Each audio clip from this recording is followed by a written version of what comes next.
And I had him on my wrist, and I remember God showing me that and showing me like it literally was idolatry, that I was actually idolizing this guy. And I was like, it was such a like a weight that fell on me when I realized that. And I was like, man, like what am I gonna do? Because I also read like in Leviticus where they were talking about like, the markings or whatever, but also necromancy, which was another thing because he had passed away. And I did it for him passing away with his date. And I was just like, man, like I didn't even know a lot of these things. And so I remember like him just saying, like, yo, put something over it.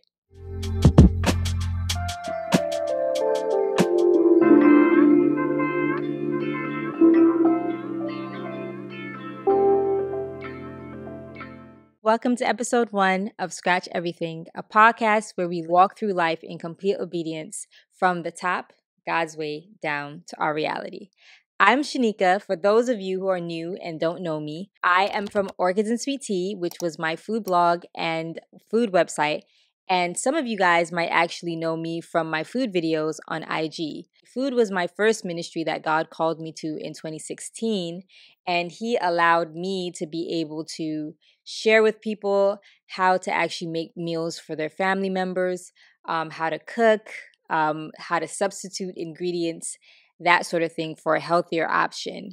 Funny thing is, I actually grew up a extremely picky eater, and I actually only ate probably like 2 or 3 things. And so, growing up, like throughout my childhood, I actually wasn't one that had many options. I wasn't one that actually ate a lot of different things.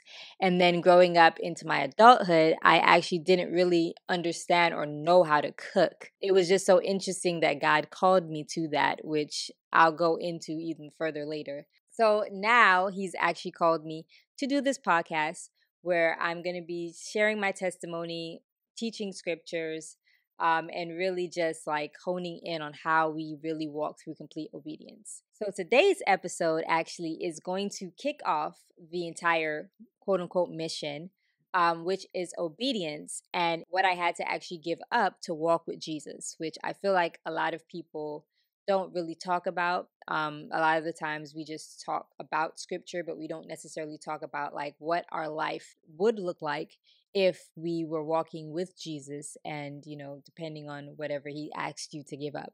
So that's going to be today's episode. Also, just don't forget to subscribe, hit the subscribe button to be sure to catch weekly episodes. And we're also going to be on Apple and Spotify. So be sure to look out for those when they're available as well. Today's episode, like I said, is going to be literally me talking about how I had to scratch everything to really walk with Jesus, which hence the name. Scratch everything literally came to me because I just realized that after like really getting serious about Christ in the past year, um, I literally had to like scratch everything that I thought I knew, everything that I wanted, all of my desires, passions, and just plans. Looking over my life and just seeing like all the things that I wanted to be, even like going to college for psychology and wanting to like be in school psychology and that not working out. And then like going into banking as a career and that not being like my passion, and then stumbling back on like working for a startup and that being a whole experience, but then that not being the thing that He wanted me to do, and then like stumbling upon Orchids and Sweet Tea and then doing that for a long time, and then now it's like here I am doing a podcast. So it's just, I realized that like walking with Christ is a series of just transitions. That's kind of like why I wanted to name it Scratch Everything. And this podcast, I'm hoping, really empowers people. One, the importance of obedience, although a lot of the times it doesn't feel joyful. I really just hope that, people find the truth. People really understand the magnitude and the sacrifice it takes to walk with Christ. And also just, again, feel empowered. So without further ado, so I want to start really with like the last 10 years of my life, which is like a whole decade, which is crazy. to say. It doesn't even feel that long, but like literally, I think that's where like it all really started. So, just a quick gist, like I actually really gave my life to Christ at 13, and I got saved, I got baptized, and I was really serious about Christ at 13. And then I went through like a whole lot in my household, and I kind of like steered away. Obviously, I think the average teenager does, but I always had that core, that center of Christ.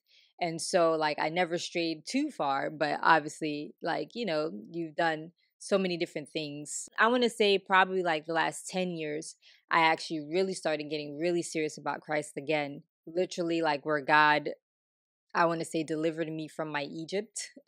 So like the children of Israel, when he delivered them from slavery in Egypt, he literally delivered me from my Egypt, which was like my household, family, growing up in verbal abuse and that sort of thing. Almost like he expels you out of your situation. Originally, at that time, I think my mom and brother moved down to Florida, and I was staying with my dad, and I was like in my last year of college before I got my bachelor's, and my dad was supposed to stay and wait until I finished school, and then we would eventually go down.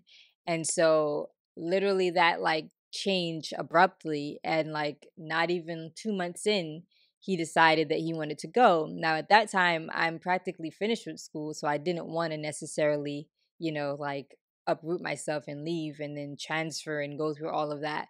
So I was like really stuck on like, what am I going to do? Like I want to finish, I want to stay, but at the same time, like, what am I going to do when at that time I was working like part time at Chase? So I didn't necessarily have, like finances to really be able to sustain myself. So then, long story short, my dad leaves. I find a way to work out to like having my sister live with me. And at the time, me and my husband were boyfriend and girlfriend, and really and truly, like in a super religious household, shacking up together was not a thing. So like the option of being married was like a must. And it was like a lot of drama surrounding that, but eventually we did get married, and we lived with my sister for like, I think it was like a year or two. Then there's another disruption where my sister leaves. I'm like, oh man, like this is getting crazy. Like now I'm like, me and my husband at the time, he was also going to school and he was only working part-time. And so it was like, how are we gonna manage like in New York, especially rent?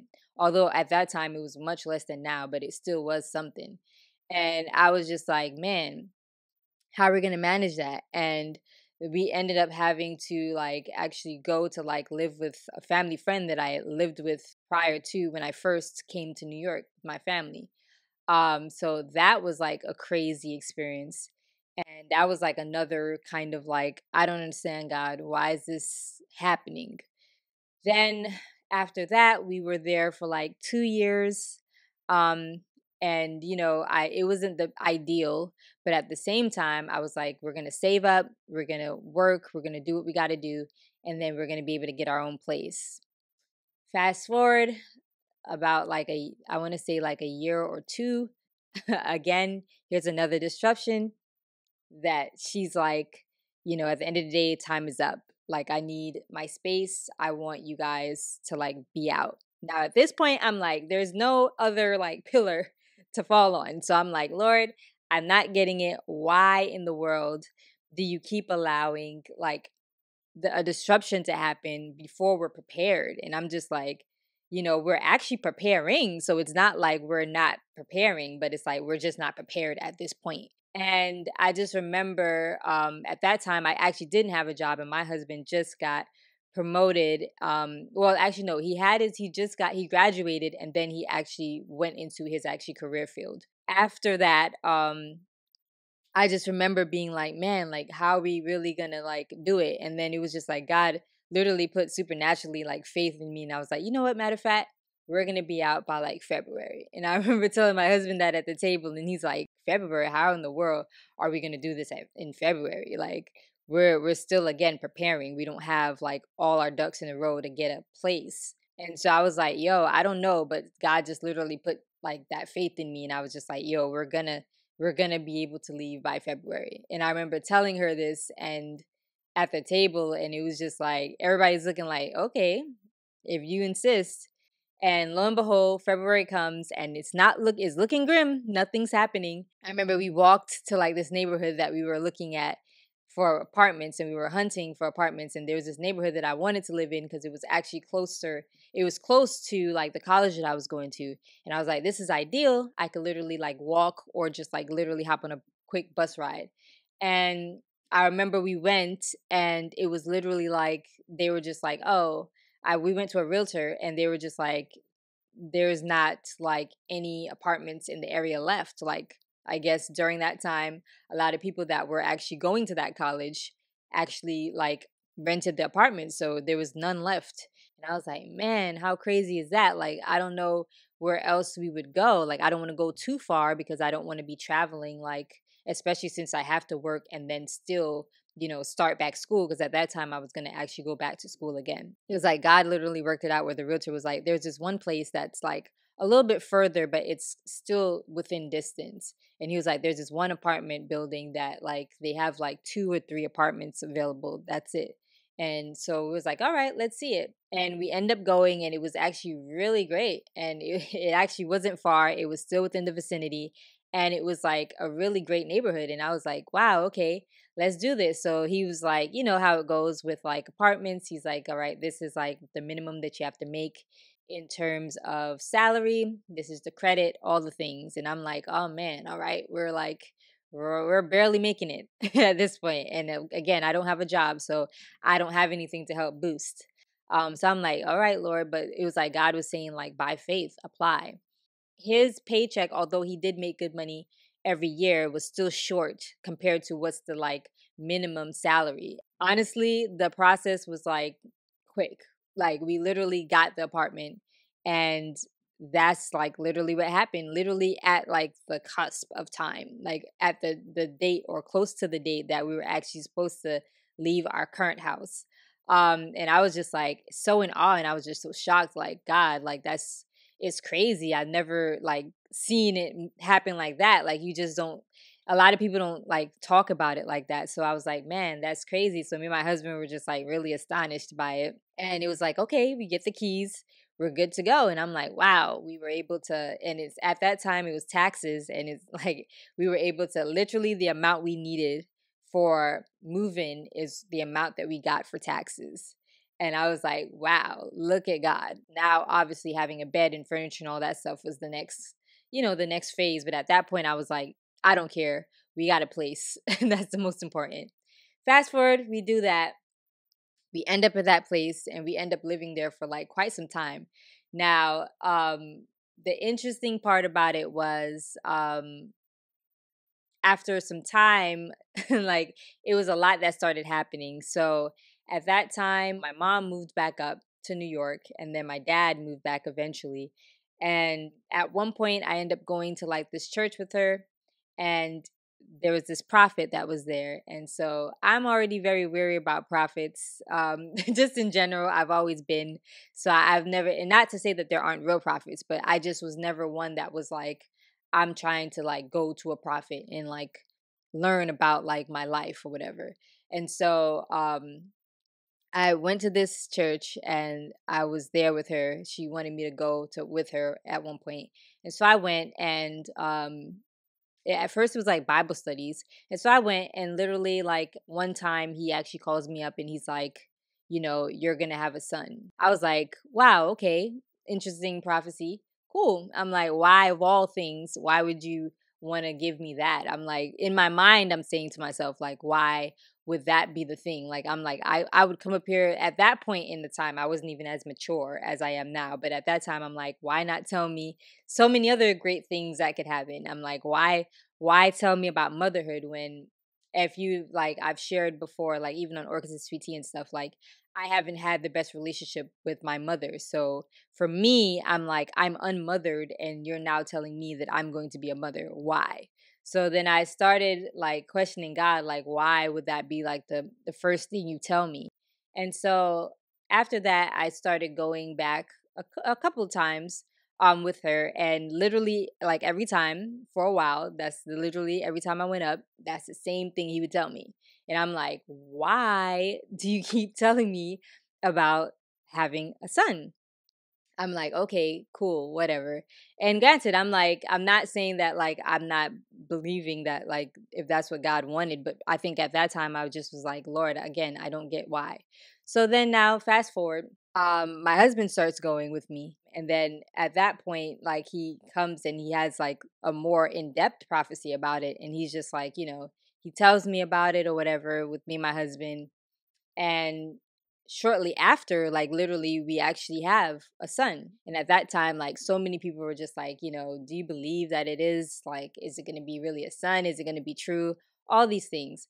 So then after that, now I actually have my son, and I'm like, okay, cool. And I'm just like, this is like the worst timing, God. Like, why would you want to give me a child in the time where we're struggling now? Like at this point, like we were like backed up on rent, like so many different things. And at that point, I was looking for jobs, but it was hard to find a job. My husband was the only person working, and like it was just so many responsibilities. And so I'm like, Laura, I felt like, why would you give us a kid during this time where we we're barely even taking care of ourselves at that point? And so now at this point, it's like, okay, cool. So we continue to go there because the church was actually like, he was actually like teaching the word or whatever. So we start going through like a real wilderness at this point. And I was just like, man, Lord, like, I don't understand. Like, it's just going downhill. Like, we did what you asked, which was like, be obedient with like, you were telling me that I'm going to have a kid. And I'm just like, now I feel like I was obedient. And here is like, it feels like it's going actually downhill. We were there for like a good 7 years. And it was not until in that, though, I realized that the obedience with having a kid was something that he was asking me to do that I felt that I couldn't do, again because like I said, feeling like I wasn't mothered myself. How could I then be a mother? I didn't understand it. While like me and my husband were serious about like, being successful and like doing things the right way, I think having a child changed so much of my views, changed so much of my perspective. And so it was like shortly after that, that's when I actually stumbled upon blogging, food blogging. And he was telling me to pursue orchids and sweet tea. Now, at that time, as I said, we were in a wilderness, had no money, literally had no credit, like nothing. And I remember being like, how am I gonna even go into food blogging without like a camera, without equipment, without even know how to cook, matter of fact. And so yeah, so I was praying about it and I was asking him and whatnot. And I've just started getting these prophecies even when we were going to church during that time. And it was like so many prophecies, and you were saying to yourself, like, it was so many things, a lot that we didn't understand that were like in part. And then there was so many good things that he was saying, that God was saying was our future. Yet our present looked nothing like it. And I was just like, I don't understand. I don't know if I fully like really believe it, because I'm just like, it's not really making sense as to like where we are right now. It feels like every time you say something, like God reveals something or we're to be obedient with something, it feels like it's getting worse. It's not getting better. I somehow figured out how to get like a very, very, very cheap camera that I was able to actually get like on credit. I think at that time they were just introducing credit where you don't need good credit. And I was like, okay, like I don't know what to cook. I don't know how to really cook, but whatever I can cook, I'm going to just go with it. And I'm going to just learn. We're going to learn photography and all these things. And at that time, my husband was like working online. And so like I was more so doing a lot of it by myself mostly. He would do the photography part of it, but like it wasn't like he was vested in. I was mostly doing this full time because I didn't have a job, but he was more so working mostly. So it was literally just when we did photo shoots, he was a part of it. And it was just like a journey. Like I just remember it being a journey, and I was just there many times on the journey. I was just questioning God, like, why would you have me out here doing this? One, I have no clue about photography, food photography. I don't know how to cook. We don't have equipment like that to invest in, like literally nothing. Like we're on food stamps. from public assistance, like it's bad. And so I'm like, Lord, why are you having me do like this? Like I could be out here trying to find a job, like go back into banking, whatever it is, just to like make ends meet. And I didn't understand it. And then like just I just had to keep going. There were times where I wanted to quit and I just was like, man. And then I would just go back to reading the word, praying, and then it was like in those moments he would just be like, yo, I want you to keep going. And I'm like, I don't understand it. Man, it was like I it was like tantrums. Like I was just like, I'm over it, complaining, but I'm like, I'm going to keep doing it anyway. Either way, I'm gonna just keep doing it. And I'm doing it, not seeing much growth, barely nothing, not really seeing any fruits from it. And I'm just like, I'm just feeling like I'm spinning my wheels. And I'm already like frustrated because life is hard. And at the same time, this is hard. And it's like two hard things at the same time. Fast forward, 2020 happens, pandemic comes. At that point, it was already been a year. I found a job at a startup where I was able to do like a hybrid. So I had to go in office sometimes, but mostly I was able to work remotely. And so I was able to actually like contribute to the house, and we kind of like were able to like grow our income from there. Barely, it wasn't much. It was still like, minimum wage or whatever, but it was better than nothing. So at that point I was doing that, and I was still doing Urcas and Sweet Tea part-time. And I was like, man, like I hate this job. I hate like doing this, but at the same time I have to like help, especially with fueling Orchids and Sweet Tea, right? Like I just needed something to at least be able to like buy groceries and buy like, little things that I could help to better the entire content. Fast forward all of that, the pandemic happens, and then like the Black Lives Matter movement happens, and all of a sudden Black creators and Black food bloggers were being highlighted during that time, that short period of time. And I remember I got highlighted by like a lot of other bloggers and stuff, and I started to be seen a little bit. Not much growth, but it was something. And I was like, okay, like there's a little bit above water. Like, okay, let's like continue to push through, grind, do what we got to do, get it. After that, like it quickly died in the sense of like all the momentum and the pandemonium around like the Black Lives Matter and stuff. And then like it just started getting stagnant again. And I was like, all right, well, at this point, we've been able to like push through, buy another camera, which was a little bit better than the original one, buy a few things, props and stuff like that to like really make this look better. It's still stagnant, but I'm like, I'm going to still give it my all. I remember at this point, I was like, you know what, Lord, like after prayer and going through like, reading scripture and just talking to the Lord, he was just like, I want it to be excellent. And I'm just saying to myself, like, man, like excellence is hard, especially when you can't afford it. And I just remember just being like, you know what, Lord, at this point I surrender because nothing else is working. And so I just need to just continue to be obedient. After that, I remember just going through it. At that point, we were still like probably 30K at this point on IG. And I was just like, man, and the website wasn't really getting traffic. And I was just like, man, it just feels like you're just outputting, and nothing's coming in, no fruits happening. I just remember like going to brands and they were just like, because the numbers weren't reflecting the quality of work that I was putting out at that point.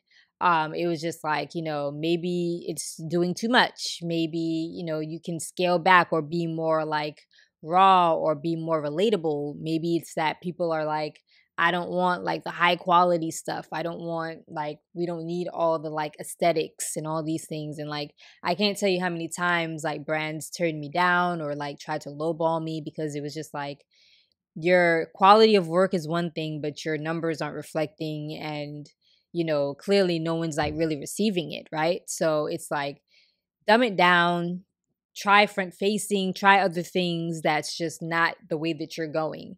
And I just was often so frustrated and so like discouraged at a lot of points. And I just was always praying to God, asking him like, Lord, am I like keeping myself boxed? Do you want me to do it a different way? Should I listen to them and actually like dumb it down? And it didn't make sense to me. And I was just like, man, Lord, it feels tough. So then fast forward to all of that. And I think it was like 2022 happened. At that point, my husband is like, he was already into computers, so that was his field. So he was already into tech. But he was like learning about, like, Reels started coming out, I think in 2021, late 2021. And so he was telling me about video, and I'm like, at this point, bruh, we just started like gaining the momentum with photography. I'm like, videography, nah. Like, that's a whole other beast that I don't even think I got capacity for. And so I was like really not adamant about it. But he was really adamant about like us going into Reels, because he said this is the new thing. Everything is going to be video eventually. So let's just go into it. And I'm like, man, I just can't. Right now, I'm trying to really hone in and perfect photography. So I'm like, all right, fine. Because clearly photography and stuff is not working. Like, at this point, guys, I was like so desperate. Like, back then, I was like literally like buying likes, buying followers, like in those times before when I was like at 30K. And I'm like, I'm desperate to like really make this look engaging. Like, why is my content just not being engaged with? And I was like, man, I felt so guilty, because I was like, God, this is first off me lying. Like, if I'm buying, even if it's 100 likes, like that's still 100 fake people that I just made it seem like liked my stuff. So I was just like really wrestling with that for a long time. And it was just like God was convicting me, but I just was like, I can't let it go, because if I do, it ain't gonna be much likes. Like, I'm gonna have like 10 people like my stuff. And I'm like, Lord, I can't like rip that band-aid off and go through the embarrassment of, like, at that time you couldn't hide likes. So it's like you had to show like, okay, if it's only 20 people, it's only 20 people. I shouldn't be doing this without integrity. But I was like, man, I really want to like get this boosted. I really want brands to really notice me. Like, I really wanted to like win. And so in and of itself, that shows you how much our desires sometimes, like, we will be willing to sin just to get the thing that we're after. And so we start doing it, and I start realizing, okay, this is not too bad. After that, now at some point we start seeing a little growth, like towards the mid 2022, I think, like the summer. I don't know, something clicked. It was almost like when God was like, okay, this is what I've been calling you to do, and you were trying not to do it. You were trying to be disobedient, and I was using your husband to pull you into it. You didn't want to do it because you felt like you couldn't do it. And I was like, whoa, okay, things are changing. And at this point, like, we started investing heavy. Like, it was like God was saying, invest. And I'm like, Lord, like, sometimes I wasn't paying my bills to invest. And he's like, invest. Fast forward 2022, all from the summer all the way until the end, we started really gaining traction and growing for once on IG. Like, at that point, I wasn't even buying followers, wasn't buying likes, none of that stuff. Once I got to 30K on IG in like early 2022, I stopped buying followers, because I was like, first off, I don't want this to look obvious. Though we always have a way of hiding sin, but then I also don't want my joint to be banned. So I was like, I'm done. We just started really growing like at an astronomical rate. And I was just like, wow, we just was going viral after viral after viral. And I was just like, wow, like, imagine, I thought like I had to be more relatable or do front facing or do all these other things. And he was just like, there might be other people who that might work for, but you have to always be obedient to what God is asking you to do. And then I started gaining traction with brands that wanted to work with me, and like so many different things. And it was just like such a highlight in 2023. Towards the end of 2023, another test. God is like, okay, in your personal life, here's all these things that happened. Bills started backing up. So many things started going awry. He was like, I want you to do this project for someone that's going to turn around and like, accuse you or not necessarily be for you. And then he's like, I also want you to do this project for a brand, and it's going to seem super big. Like, this is beyond what you could even do, but I'm going to ask you to do it. And so I was like, man, all right, here we go. More obedience, harder things. And I was like, okay, cool. So the end of 2023, we're faced with like a lot, like bills backed up, so many things, crazy, guys. And at this point, since like having my son up until now, I've noticed that God was giving me like dreams. And at first I used to I always wrote them down, but I just never understood like the dream realm. I never understood dreams, none of that stuff. And so I was just like writing them down and going with it and like Googling literally my dreams. And it was not until like last year where I realized like, oh, like God actually speaking to me through dreams, like literally prophetically. Like I started seeing stuff about people or myself that was like before it happened. And I was like, whoa, this is like something, like this is different. Sure, all of that stuff happened during the end of 2023. And I was just like, man. And the highlight of Organs and Sweet Tea being successful on one end, personally, I was like, literally everything is failing and crumbling and falling apart like majorly. I had to leave my family. I excommunicate myself from everybody practically.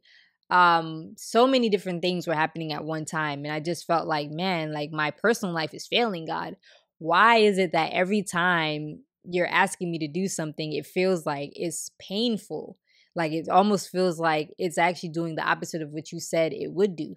And so fast forward, he gave me instruction for the end of 2023, and we did it and came out victorious in 2024. Now, 2023 probably was my hardest year. Granted, I've gone through a lot of different things, but I think in 2023 was the hardest because it was a lot more waiting. And that is the thing that I think a lot of us trip up on, is the waiting on God. Because in a lot of other times in my life, especially in the wilderness of like the past 10 years, like I was really presumptuous on a lot of stuff. I was really trying to like, okay, Lord, this is not working. I'm gonna fix this. And this is not working. All right, let me get this. And this is not working. Let me fix this. Let me help you out. Cause maybe you didn't see this, or maybe like you're waiting on me to be like, okay, let me handle it. And it was not until last year where I feel like he really humbled me in a real way. Like, while again, like Organs and Sweet Tea was successful and it was going up personally, like a lot was happening, a lot of losses, a lot of like things happening financially. Like I just felt like even though it was successful, Organs and Sweet Tea financially, it just felt like nothing was sticking. Like every, like literally think money was just like going through my hands. And I was just like, man, Lord. And it was like, it's such ways where it was like he would cause delays in between, where it's like you can get large amounts of money, and like he would just cause such a delay that by the time you get the money, it has to go to so many different things to the point where you have none left. And then it's like, here you are again. It was almost like he was taking us through manna. And I was like, man, like this sucks. I can see why the children of Israel, when they were like, I'm tired of manna. I don't want manna. Like we're trying to store up for like the next day, and he would make it spoil, because it was like, no, the point of the manna was the trust. And I didn't understand it at that time. Now looking back mature, I realized just like all the phases that you really go through in the wilderness. And so, and then 2024 happened, and I had to do the thing he asked me to do, which is like do the projects and stuff for the people that he were telling me. And I did it, and it happened. Lo and behold, happened exactly how he said.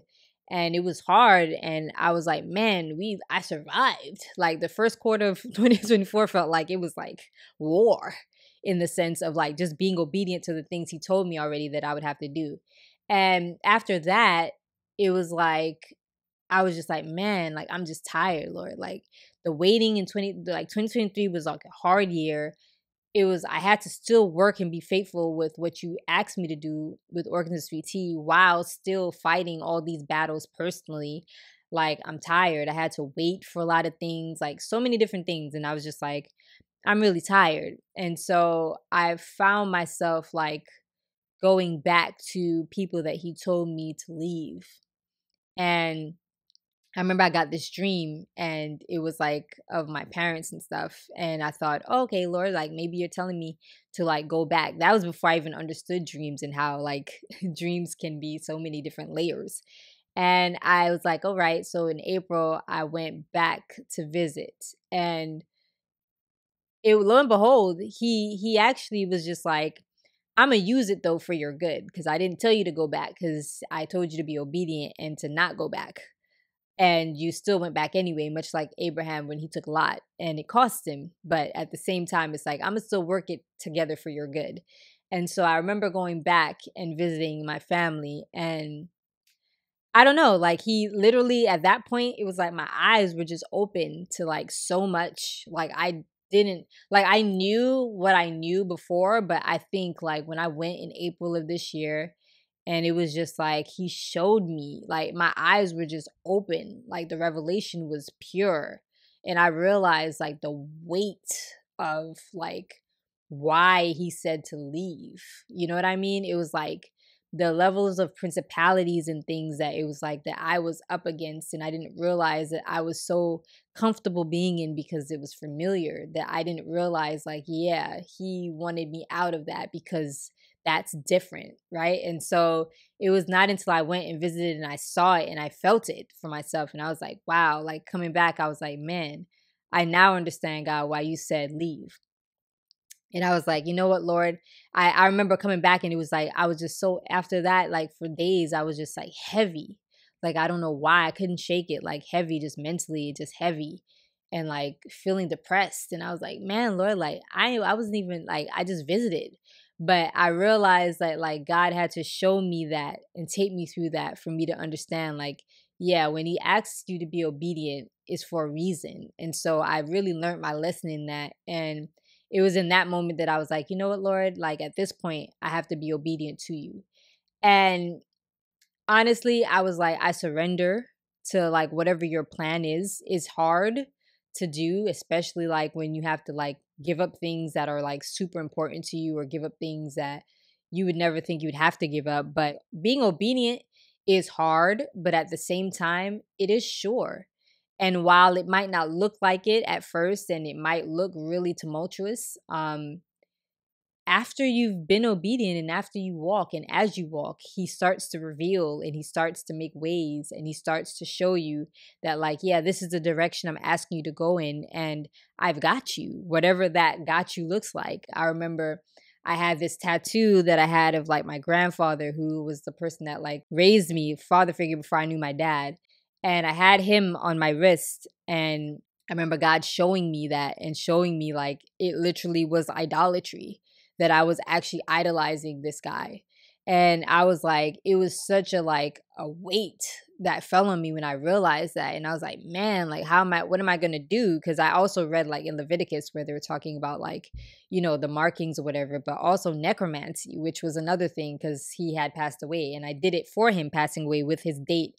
And I was just like, man, like I didn't even know a lot of these things. And so I remember like him just saying like, yo, put something over it, do away with a lot of the things that I knew, like astrology. I was like still halfway into it during while being a Christian all this time. And then during that time, I realized like astrology is demonic, and yoga that I was doing, although it was sporadically, like that was demonic. And you know, like again, vision boards, which is not demonic, but it also is a form of like you controlling, trying to control your future. And you can have plans and strategies, but I think when you're really walking with Christ, you really put that aside and you're making sure that his ways and his plans are first and foremost. And you're praying and asking him for what those are. And then if you write those down, that's different. But a lot of the times I was making vision boards, and most people make vision boards because it's your vision. Like you're not necessarily asking God, what is it that he sees for your life? So you have all these things that you're putting up, and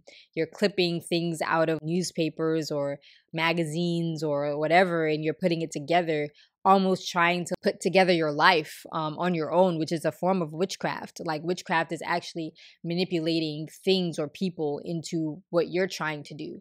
Calling myself an introvert, extrovert, or all of these things were just like so many things I realized were not biblical. Understanding too that because the Bible says life and death is in the power of the tongue, even in psychology, when I was learning about certain things and like certain conditions and stuff, speaking those things as labels on yourself is speaking death on yourself rather than life. And so it's like I wasn't saying what God said I was saying what psychology says I was, whatever box that fit into. And so it was just like so many things that he gave me revelation on that I was just like, whoa.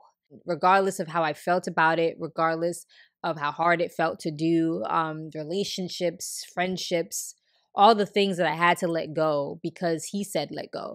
It wasn't easy. And, you know, walking away from family, like an entire family, walking away from people you knew your whole life, all of these things are hard things. And I think what I've realized in being obedient to Christ is a lot of hard things he's going to ask you to do. That's not even counting the fleshly things of sin that we have to do, right?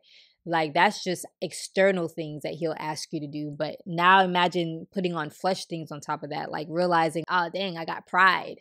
Oh man, like cheating on certain things and not being integral is a no. Even if I feel like it's justified, or even if my flesh says, well, like you can kind of maneuver this a little bit or kind of make this malleable in a certain way to like benefit you. It's like, no, it's not integrity. It's not honest. It's not pure. It's not true. So therefore, it's not what you should be doing. And so like I had to unlearn a lot of things that I thought was okay to do because I just felt the desire to, or I felt it was a survival mechanism to do, and realize that like, no, he wants us to really walk in honesty. He wants us to walk in integrity. He wants us to be honest. He wants us to desire the things that he wants. He wants us to really be holy. And so I think that was the biggest aha that I learned in 2024 this year alone. If we understood how much things were spiritual and that everything is spiritual, then we would actually be looking at everything differently. After having my son, and I was going through like so many things, and it was like attacks on my reproductive system, and I thought it was endometriosis, and it was like so many symptoms. It was symptoms of it, but it wasn't it, because I went to doctor after doctor and they just couldn't figure it out. And then I realized like, oh, this was spiritual. Like it wasn't just entirely just a physical thing. Like, it goes back to having an abortion at 19 and going through that and not realizing like, yeah, you actually tapped into something spiritually. You sacrificed into something spiritually. You know what I mean? And so it's like you just realize like there were just so many things that you thought you were doing to survive, or to like, you know, I guess really survive. But you don't realize the detriments of those actions. You don't realize the spiritual implications of a lot of things like fornication and all of these things. And now you realize why the Bible tells us not to do these stuff, is not to be like a party pooper, or to say, I don't want you to enjoy life, although what the flesh enjoys is not necessary, is not really life. But you might feel that way, especially if you're younger. But it's like, no, Jesus told us not to do a lot of these things for our own good. It's not even for like to be like, oh, just don't have fun, or oh, just don't be like the world. It's like, no, it's really for your good, because there are a lot of spiritual implications that people don't talk about that comes and stems from a lot of these things. Fornication or adultery or whatever, like all of these things can create soul ties, can create all of these things that no one talks about because they don't want to talk about the spiritual implications of things. But it's like, it's real, it's true. So that's just my take on all of it. But that's just the gist of like how I came from like the very beginning to now. And so yeah, so I just really became like adamant about doing that. And then it was just like in the last few months where he started giving me dreams again. And these dreams were just about like, it was just like about evangelism. And I'm just like, evangelism? Like, nah, I'm not. I was fine being behind the camera. I was fine doing food because I'm like, now I'm perfecting it. I was fine sharing the gospel in the way that I was doing it. I wasn't trying to do anything else. And so when he really was adamant about it and really was telling me, and even being discipled, and the person that disciples me was just like, yeah, I can see that that's like where he's taking you. And I'm like, nah. I'm, I'm okay. Like, I don't have nothing against evangelism. I have nothing against fully sharing the gospel. I think for me, it was just like, like I'm doing food is my ministry, and I'm incorporating him. So this should be all right. This should be good enough. And after a while, like in the recent like month or two, he really started getting really, really adamant about like, I'm calling you to this. And I was just like, man. And like he started like showing me like, if I don't do this, he's going to like disrupt again. And I'm like, I don't need disruptions. The disruptions is crazy. So I was like, man, I'm not gonna lie. When I really got the full confirmation that like he really was calling me into doing this podcast and doing ministry, it was bittersweet, because I was like, I didn't even get to the goal. I didn't get to the goal with Orchid and Sweet Tea. I felt like I wasn't finished. I felt like there was more for me to do. I felt like there was more people to reach. I felt like, I had my faith tribe on IG. I was like, again, incorporating him.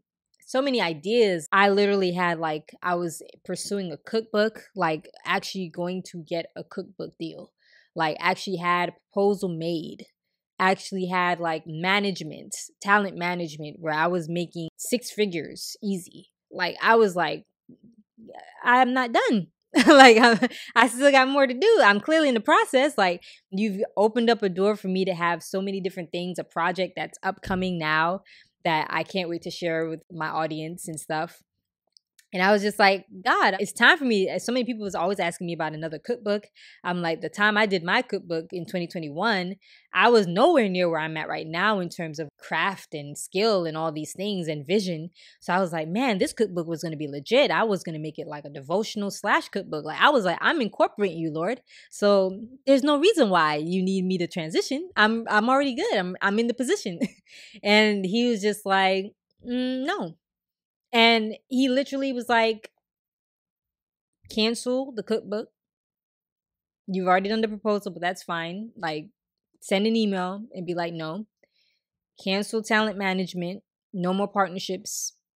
He was like, Organs and Sweet Tea, you're not going to give it up, but you're going to transition from it and focus more on this. For a good 2 weeks, I was really like distraught. Like, not for nothing. I was like, I'm a follow you, but not with the best attitude. You know what I mean? Like I was like really sad. Like I didn't realize, it was not until in that moment I realized like, wow, like one, this was an idol because I built my identity in it. Cause I was just saying like, after, if I don't do Orchids and Sweet Tea, then what am I going to do? Like you called me to this like 8 years ago. I've been doing it for so long. I've dedicated so much time. I've sacrificed so much time and energy and all the things on it. Like, what was I going to do if I don't have Orchids and Sweet Tea to do? Like, this is the ministry that you've helped me build. And I didn't realize in that moment how much I made it an idol, that it was my identity. And I was even talking to the person that my friend and the person that actually disciples me. And I was like, man, I feel like a great loss. Like this feels like another ripping and it's hard. And it's so crazy because she shared her testimony when she first started discipling me a couple months ago. But she also in that moment was just like, it's like what I had to go through. Like she had to give up a successful business and all the things to really do ministry. And so I was like, how crazy is it that you match me with someone that I actually get to see myself have to like follow? And I remember he started giving me dreams and he was just like, yeah, like I need you to change your attitude on it. I need you to be obedient and I just need you to get it done. If you don't, there's going to be consequences, right? And it's like, man, like you don't have to be so harsh. It's crazy because you can sit and tell yourself, I'm going to be obedient, Lord, but he knows your heart, right? And so it's like, he knows that you're still low-key wrestling with this thing that he's asking you to give up. And it was like, it's not that I don't love you, Jesus. It's not that I don't trust you. For me personally, I was just thinking like, it just was like, I just wasn't done. I just don't understand why you'd want to take this from me in a time where you even told me like I was going to be further than this. And I couldn't wrap my head around it. My understanding was just like, it was, again, I don't have his, he says, my thoughts are not your thoughts, my ways are not your ways. And I was out here trying to be like his thoughts and his ways. And, God knows you more than you know yourself. And that's the thing that I always joke about and say, if you don't want to be obedient, there's when he's called you to something, like he's predestined you for something and he's called you to something, you're going to be Jonah. And you can try to be out here like, I'm about to hop on this boat right now and go this opposite way because I don't really want to do it and I'm going to be disobedient. But he's about to like create a storm and toss you off that ship and get you swallowed in a whale. And literally, I promise you that my website traffic cut in half. And I was like, what? Like, that's like the foundation of my finances now. Like, I'm like, Lord, you don't got to go so hard. Like I'm following you. I just needed a little time. Like, I just felt like I just needed to grieve. And it was like, he was just like, I already know your heart. So I already know I got to cut you from some things, because sometimes we go slow pace and think, oh man, but I'm still moving. And he's like, nah, I need you to go at this rapid pace, but you're taking your time because you don't want to really do what I'm asking you to do. And you don't want to let go what I'm asking you to let go. There's no update. There's no, like, nothing changed. Literally just my site. I literally went to like my tech team. I did all these things. There was like nothing changed. And I'm like, wow, that joint is crazy. Like, I was like, wow, Lord, like you really was like, you're doing this. And I'm like, all right, fine. At that point, I was like, I remember talking to my friend and the one who disciples me, and I was just telling her, and I was honest, and I like wrote down to her and was like, man, it's hard. I'm not gonna lie. And she literally prayed with me. She encouraged me, and she told me like, yo, he know, like, she told me something and she was just like, he knows. Because I was just telling her like, man, like, there's this, there's that, there's this, there's that, these reasons why, like, it shouldn't be now, or he shouldn't let me just easily transition and all of these things. And she just looked at me and was just like, he knows. And I promise, when she said that, I was just like, it was like God said it in that moment. And I was just like, wow, got it, Lord. What you're trying to show me is my lack of trust in you, that I don't trust that you can work it out. I don't trust that you can use something else. I don't trust that you can help me rebuild again, like you helped me build Organs and Sweet Tea. I don't trust that you know what you're asking me for, and that you know the best thing for me. And it was like, after that, I literally repented to him and prayed and like just spoke with him and read the word, and it was just like so much confirmation in that. And I had a peace. And I was like, you know what? I'm going to just do what you said. I emailed my book agent and was like, I'm not going to pursue this cookbook anymore. I know we're already kind of like, we've already in the thick of it, but I'm not going to be doing Organs and Sweet Tea like that anymore. So I'm not going to do it. I emailed my talent management and was like, I'm not taking no more partnerships. After my last ones were already finishing. And I was just like, there's no point in really me being with you at this point, because I'm not taking partnerships.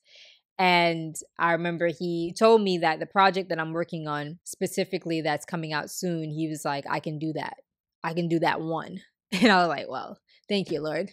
I get to still do that one. But I was like, man, like, I was actually looking more forward to like the partnerships, especially fourth quarter coming up, and like the cookbook and all the things. And he was just like, no. And I was just like, okay. And I had that peace after having that peace, and I did it. And I'm not gonna lie, it was hard. And it was like in the back of my mind, I was like, man, what if this doesn't work out? What if it's not really God I'm hearing? What if it's like, it's gonna be like going back to the wilderness days of like struggling, like all the things were going through my head. And I just remember him just telling me like, you're going to be fruitful where I push you, but I need you to just go. And so the thing I realized with obedience is that God never tells you a full plan. He just tells you what's the step he wants you to take now. And then when you take that step, he tells you the next step to take. And then after that, he tells you the next step. And so if we get used to just waiting for him to give us a full floor plan, it's never going to happen, because the point is trust and faith. The thing that was my struggle in the waiting was I didn't really understand God. I didn't know him. And so like, you can be a Christian, or you can go to church, and you can probably pray and probably read your word ever so often, but when you don't really know him, you don't understand that you're not trusting in a person that actually is sovereign over everything. And so if you knew who God really was, then it would be easier for you to actually trust him. It brought me to actually Isaiah 40:31, where a lot of people talk about that scripture where it talks about those who wait upon the Lord shall renew their strength, and they shall mount up on wings as eagles. And I think a lot of people pull that one scripture or that one verse, and they put it towards like, oh, if you're like trying to go after a goal, like if you just wait upon the Lord, he'll renew your strength and all those things. And you actually don't realize that the context of Isaiah 40, it's not because you're young does that mean that you have agility that will go beyond your capacity. Like everything has a capacity, everything has a point in which it can't go further without God. And so it just really, like, Isaiah 40 was really just showing his sovereignty and just how magnificent and how important he was. And so that's why it ends with the verse of like, those who wait on him will have like the strength, and they will be able to mount up on wings as eagles, because it's understanding that you cannot do anything without him. I know that the world says like you can grind and you have all your youth to, team no sleep and do all these things, but yeah, there's still burnout that happens. There's still health issues that happens. There's still things that happen because we are not infinite. We're finite beings, and there's nothing that we can ever do without him. So sometimes if you feel like your life is like a full burnout, it could be because you're doing it without him. And like really and truly, he's the only one that renews your strength. He's the only one that will allow you to have tenacity and will allow you to persevere. And so Isaiah 40:28, have you not known? Have you not heard? The Lord is the everlasting God, the creator of the ends of the earth. He does not faint or grow weary. His understanding is unsearchable. He gives power to the faint, and to him who has no might, he increases strength. Even youths shall faint and be weary, and young men shall fall exhausted. But they who wait for the Lord shall renew their strength. They shall mount up with wings like eagles. They shall run and not be weary. They shall walk and not faint.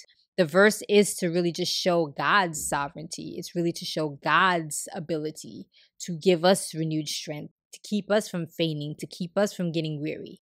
Like waiting on the Lord is exhausting. It's taxing. It takes a lot on not just you physically, but mentally and spiritually. You have to fervently pray. You have to always connect with God.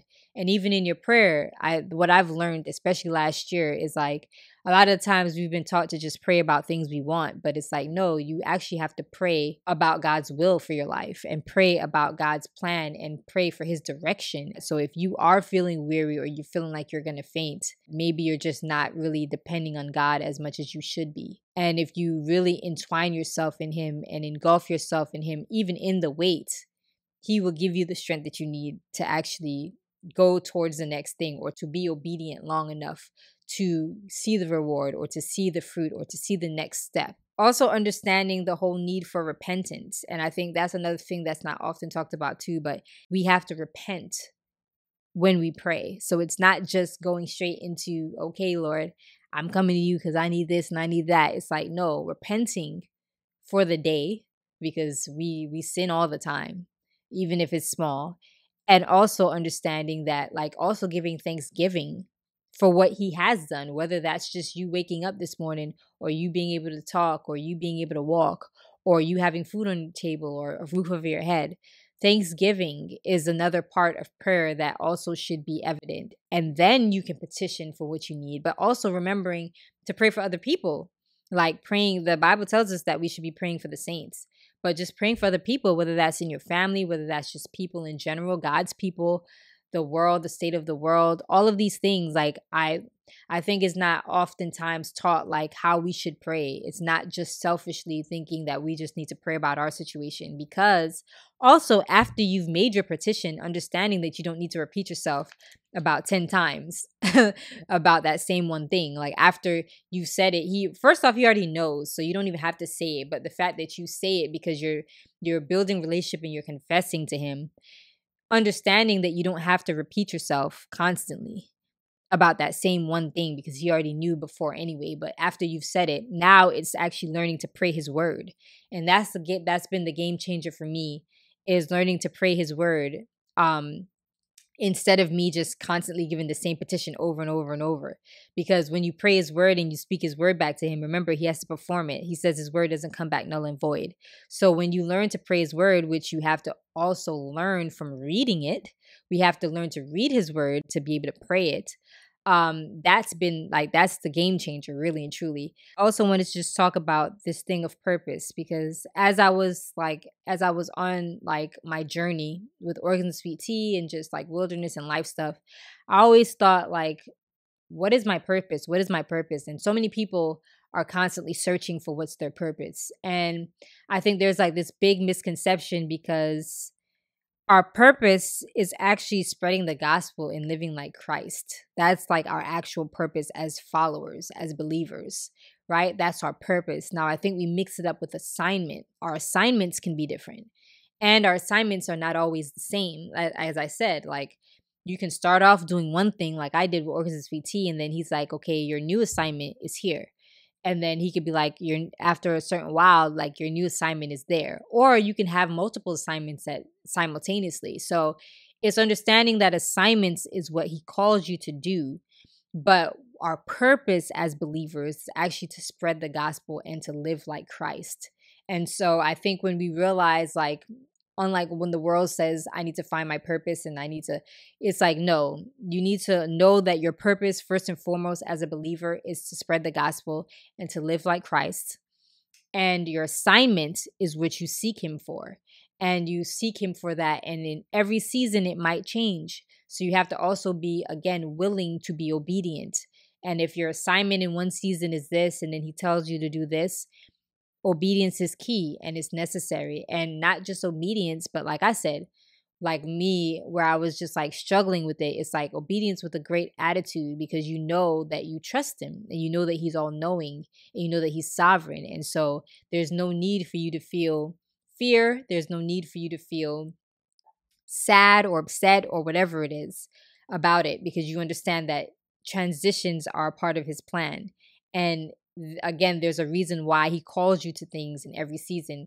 I realized in life, just thinking about it, like he never calls you to something prematurely. So that's why he puts you in a season to have one assignment for you to learn, and then another season for you to have another assignment. And it's all leading up to the greatest assignment that he has for you. And when we think about people like David in the Bible, he was a shepherd boy, and that was his assignment as a young person. And although he was anointed as king during that time, he still was a shepherd boy. But realizing that, like, that wasn't wasted, because God used that for him to be king, and that he used that for him to learn how to fight greatly with his army and all of these things. You realize that, like, again, every season God calls you to is purposed, and every season God calls you to is for a reason. And so never, always be faithful in every season, no matter how small or minuscule or whether you don't understand it. If he called you for that assignment, do it faithfully, do it with excellence, and do it for his glory. And that is all that I have for you guys right now. I also wanted to share, in each episode, I'm going to be sharing like a verse of the day that I feel like we can all just kind of like marinate on. If you journal, you can definitely journal this or just think about it, and see how it resonates with where you are currently or where you've been or even probably where you're going. So for this episode, I'm actually going to be referencing Romans 12, verse 2. And so this is a very popular verse that's often preached or used a lot. But I feel like a lot of people use it out of context. But yeah, so the verse Romans 12:2 is, as most of you guys might have heard it, is do not conform to the pattern of the world, but be transformed by the renewing of your mind. Then you will be able to test and approve what God's will is, his good, pleasing, and perfect will.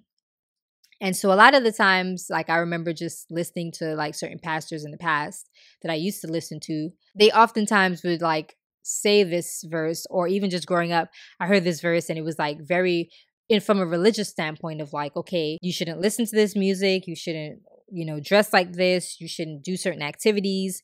You like, that's what it means by not conforming to the world. And while that deals with holiness and living holy, this verse itself, the main context was actually trying to teach us how we should actually exist and how we should love. So that's what it means by the conforming of the world. And when I say exist, not in like how you dress and all those things, but how you are as a person, as a Christ follower, what you exude, the fruits of the Spirit, those things. So when you just read the entire Romans 12, obviously Paul talks about like presenting our bodies as a living sacrifice that honors God's ways. So that, he says, is really true worship. So yes, there's the worship where we lift our hands and we sing to him and we're worshiping him in spirit and in truth. But there's another form of worship where our life is a living worship. So how we actually live our life as Christ followers is actually the ultimate true worship. And so I wrote down like a few things that I got from like Romans 12 that he was basically talking about. But again, I definitely recommend you guys reading it. This I got from the ESV version. Some of the things he spoke about in Romans 12 was actually like, don't think highly of yourself, but be sober in judgment. And so that was one of the things that I had to learn just in this world, especially. I think especially in business, like being an entrepreneur, and like, we're told to like be super confident in ourselves, think highly of ourselves, think highly of our work, all of these things. And you get so warped in that rat race and the world systems of that you don't realize that no, Paul actually asks us to be opposite. And he said to don't think more highly of yourself and to be sober in judgment. But also going back to like Jesus, where he said the greatest leader is the one that's a servant. I think it's like understanding as Christ followers that even as an entrepreneur or whatever you're doing, is not saying to think lowly of yourself. It's just saying don't think highly of yourself in terms of arrogance or being confident even in yourself, like actually being confident in Christ and being a servant and not thinking that you're better than anyone else. That's really what the verse of Romans is trying to say. And then he also goes on to say, understanding that there are many members in one body. So understanding that everybody won't be the same. And he also talks about like serving faithfully in your gift. So whether that's prophecy, teaching, exhortation, leadership, or service, or whatever it is.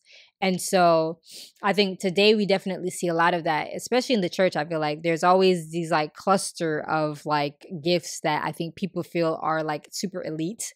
So everyone wants to be a prophet, everyone wants to be a pastor, everyone wants to be, all of the top, I guess, elite things that it seems like you're like, I guess, the closest to God or whatever, or like the closest to God using you.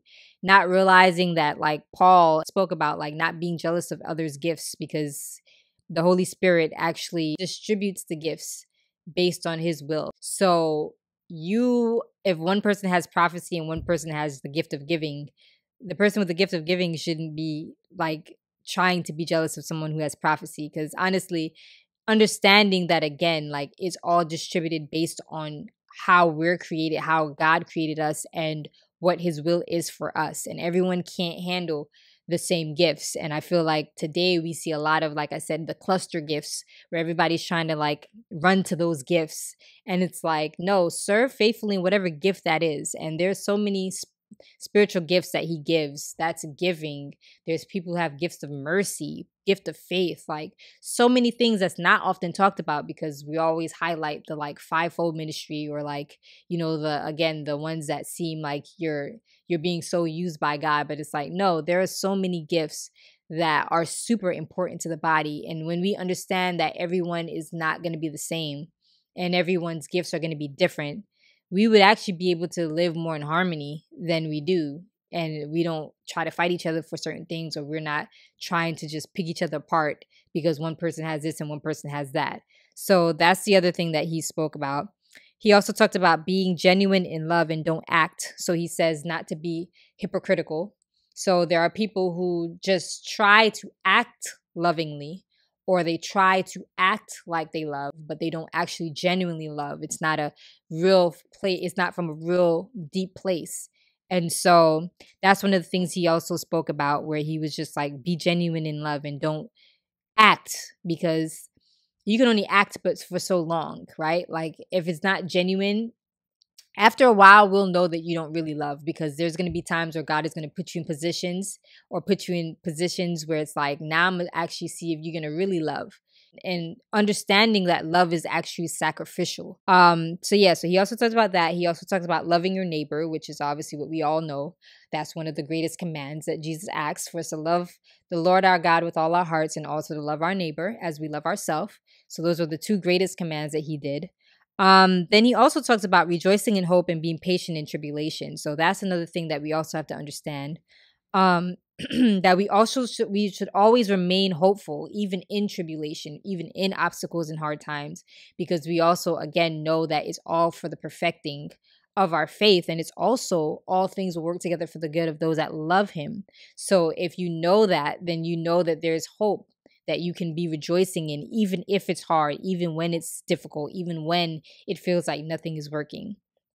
And then it goes into the same thing of being patient in tribulation. And so if you understand that, again, you is again seeing it from a kingdom view and not looking at your situation. Because sometimes I think we get so caught up in our situation that we don't realize like you're actually looking at the wrong thing. You should be looking at God and asking God, like, what is it that I'm supposed to learn in this? Because a lot of the times it's a test of our faith, and it's a test for us to understand what's in our hearts and what He's trying to get out of us. And so that's the other thing. Then he also talks about not aiming to be boastful, but being associated with the lowly. And I think that's the thing that we also don't, that's the opposite of the thing that we see in the world. Because in the world, everything is about clout, everything is about being with the next person that's like the it, or the next person that's the most successful. That's kind of like our goal. That's our networking goal, to like connect and be in a relationship with people who are seemingly winning and seemingly doing things. And here Paul is telling us that, like, no, God is saying to be associated with the lowly. And that's often not talked about a lot in the church, because I feel like if we knew how much more that Jesus was actually, how much more Jesus is with those who are homeless, who are poor, who are broken in spirit, then we actually wouldn't kill up ourselves to like really be amongst those always in lights and always those who are like super popular and, you know, super popping. When you realize that he's actually really with those who are lowly, because there are some people, the Bible even tells us that there are some people that he's actually ordained to be poor. And you might say, why would that be? Like, why would you ordain somebody to be homeless or somebody to be in need? Because then we wouldn't be able to fulfill what Jesus asks us to fulfill, which is to actually feed those who need clothes, and to feed those who are hungry, and to clothe those who need clothes. So if there was nobody that needed clothes and nobody that was hungry, then we wouldn't be able to feed them or clothe them. So that's the whole point of why there are some that are ordained for that, for his glory. And even in that, he sustains them. So it's not to say he's just having people just suffering without sustenance, because you can still be suffering and he still sustains you. And so that's like, yeah, that's the other thing. He also says, don't repay evil with evil, which obviously we know the world doesn't do that. It's like tit for tat. He's asking us not to do that. He's actually asking us to have peace with all men, which obviously we know the world doesn't do that. And so, and then the last thing he actually says is to feed and give drink to your enemies. And so that's another layer of like, so going from loving your neighbor to not doing evil, not repaying evil with evil, to having peace with all men, including those who might hate you, persecute you, whatever. And then also feeding and giving drink and clothing your enemies. So it just shows you, when he says don't conform to this world, he's actually saying don't be like the world in that way. Don't be like the world in the way that you think. Don't be like the world in the way that you move. He wants us to be apart from that. He wants the world to look at us and say, wow, why do you love like that? Why would you like help your enemy? Why would you do good to your enemy? Why don't you, try to vindicate yourself? Why don't you try to defend yourself? Why don't you try to repay evil for evil? Why don't you do that? You're justified to do that. Paul is trying to show us that, like, no, that's what he means by not conforming to this world, but being transformed by the renewing of our minds, which means in order to renew our minds, we have to be in relationship and we have to read his word so that we know what it is and how we are supposed to act. And that also includes exuding the fruits of the spirits, which we know are like patience, being kind, long suffering, perseverance, all of those things. And then, last but not least, when we do all of these things by not conforming, like he says, it tests and it approves what God's will is, and his good, pleasing, and perfect will, which again, that is our purpose, is to live like Christ and to actually fulfill God's perfect will. And so the more that we choose, the more that we die to our flesh, the more that we repent, the more that we live a holy life, the more that we renew our minds, is the more that we become less conformed to the world. Because the thing is, we're in it. Jesus said to be in it, but not of it. And so being in it, you see, you're exposed to things, you're tempted by the enemy, so many different things. Live in your word, read your word, pray, have a relationship with God, and again, do the things that he's asked us to do, which is stretching our flesh. Really and truly, you understand and you will learn just how much you won't be conformed to the world. And so that's the verse that I want to leave with you guys. That's one that I've been really contemplating on, especially just all of Romans 12, really.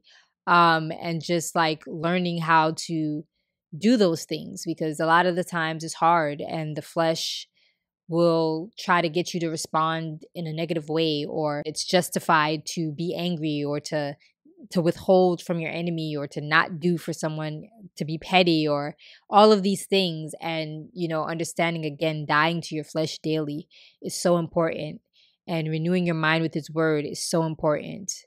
And so that is the verse that I'm leaving with you guys. That is the verse that I'm currently feeding myself daily and purifying myself of daily, and mirroring to myself daily to make sure that I'm following that and I'm not falling to my flesh or the world's standards or the world's way of responding or being or doing or treating people. And so, yeah, I hope this episode has helped you guys. I know that it was like so many different things, but I definitely wanted to start the episode with just sharing like my testimony, what it really looked like for me to scratch everything, which is why I named this podcast that. And just to give you guys a tidbit of just like what this podcast is going to be about and how we're going to really walk through life in complete obedience. And there's going to be so many different topics that I'm going to cover. It won't be so long in the testimonial side of things. Obviously, this is episode 1, so I just wanted to give you guys more of a gist. But like, it's going to be a lot more scripture breakdown, a lot more teaching, from the Bible, and yeah, just putting that to our daily lives and just showing like us just walking through together, like how to actually live this thing called life. The Bible is not just a book about just sins and not just stories that we read about different people, but it's life lessons. Literally, like every life lesson that you possibly could imagine is in this Bible. And the more that we read the word and the more that we read the Bible, and we realize that like anything that you need to know or understand is here, the better off we will just be on our walk, and just as a person, and just spiritually mature, and yeah, all of that. So thank you guys, for those of you guys that watched or listened to the entire episode. Again, I'm super excited. There's going to be so many topics that I'm going to cover, that God really wanted me to do this podcast from a real nurturing standpoint, from a standpoint of really showing people how to like walk day-to-day life through the word. And so yeah, I'm just going to teach you guys lessons that I've learned, things that he reveals to me. And yeah, we're just going to really walk this thing out, guys. Like, we can really do this. He said that we have to endure to the end. And yes, life can be challenging. It can be hard. The walk, definitely hard, for so many different reasons, whether it's because of generational things, whether it's because of just persecution from the world, whether it's just flesh, battling the flesh with the spirit. Yeah, but we have the power. We have the victory in Christ. His blood, it saves, it redeems, it restores, it does all of that. And so, yeah, we're going to just walk this thing out together, and we are going to scratch everything and do it his way, y'all. So thanks so much again. Again, remember to subscribe. And also, I'm going to leave my email address in the description. So if you ever have anything that you want to contact me about, or anything that you want to share, that maybe a situation that you might have, difficulty in, or you're confused about, or just even a testimony, I would love for you guys to share it with me. I'm going to again leave my email in the description. You can email me there. And if I can, I will be sure to share at the end of each episode as they come in. And yeah, that's a wrap.